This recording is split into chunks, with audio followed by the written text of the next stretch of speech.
Lakini la tatu, nimpongeze kwa dhati ndugu yangu katibu tawala mpya, bado ulikuwepo lakini sasa mpya, wa wilaya ndogo ya Micheweni, wilaya ndogo ya Kojani.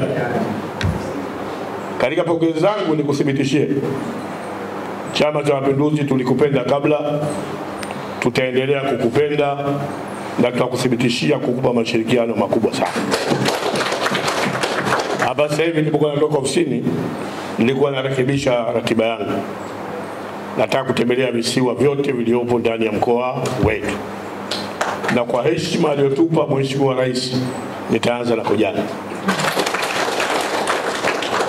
Shughuli nitakazokuja kufanya huko, kuja kuzungumza na wananchi, wanasiasa wenzangu, lakini pate faragha ya kuzungumza na wazee.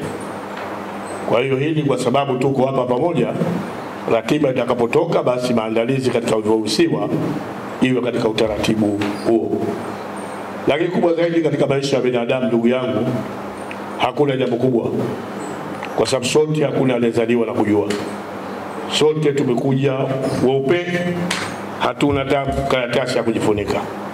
Lakini kila jambo tumelikuta duniani, tumejifunza hapa duniani.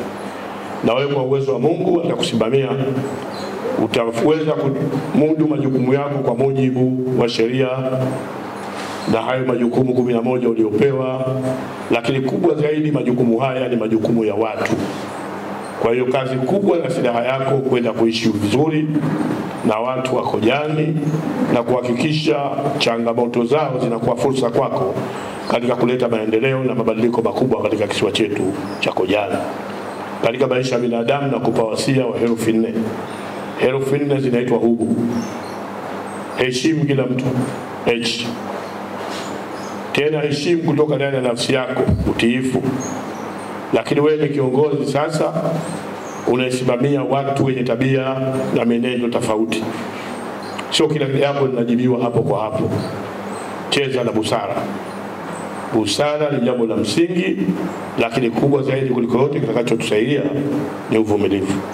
Kwa hiyo uwe na heshima, uwe na utiifu, uwe na busara, uwe na uvumilivu, na Mungu atakusaidia.